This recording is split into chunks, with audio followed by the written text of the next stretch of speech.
Hello, welcome back.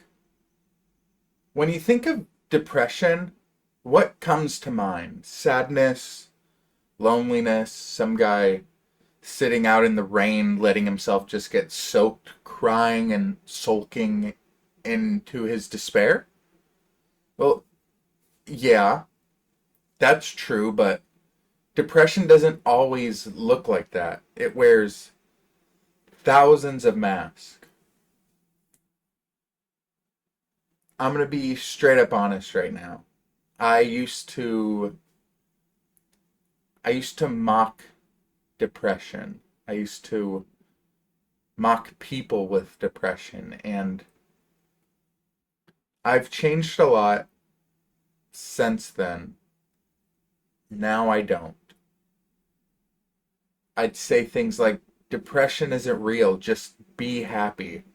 And that was mostly as a joke, I think, but the more I said it, the more I started to believe it, and looking back, I'm ashamed of saying stuff like that. But I'm also proud because I'm not that person anymore. And funny enough, what changed my mind about depression was depression itself, but it didn't hit me the way I expected.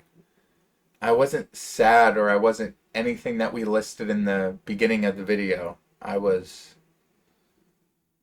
just empty. And without sharing too many personal details, because that's not really what this channel's about, I built something in college. I poured my time, my money, my heart, and soul into this project for 4 years. And after I graduated, I was lucky enough to get funded. And it turned into a full-blown operation. I had employees, I had everything. But slowly it suffocated in the very ecosystem I created for it. It wasn't a living thing technically, but to me it was alive. I was living it every day, and I killed it. Not on purpose, and I didn't want to. But I think, and this is painful for me to admit, I think it was through pride. It was through fear. It was through not asking for help when I needed it the most. And that's what triggered my depression. No tears, no breakdowns, just this quiet, creeping numbness, watching everything I built just wither away. And from the outside, I looked fine. I showed up every day. I gave it my all, even when I knew things were failing. I didn't cry at night. I just got inebriated and played Rocket League and then went to sleep. And then I'd wake up and just do the cycle over again. Just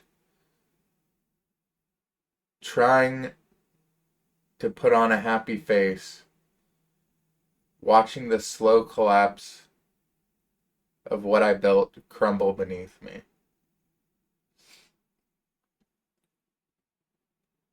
And that was depression for me. It wasn't sadness.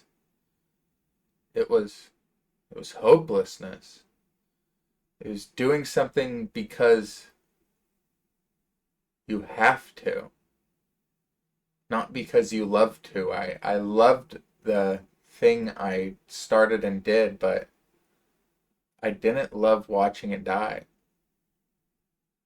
And losing interest in the one thing that you care about the most because you can't bear to face the grief of watching it die is just terrible, because I know deep down it was my fault. And when I finally lost it, I just shut down. I shut down emotionally. I shut down physically. I shut down mentally. I gained 40 pounds on an already heavy frame. I isolated myself because I felt like a failure, and I just stopped thinking. I just existed. But here's the part I want you to hear. There is a silver lining. There is a way out. There always is a way out.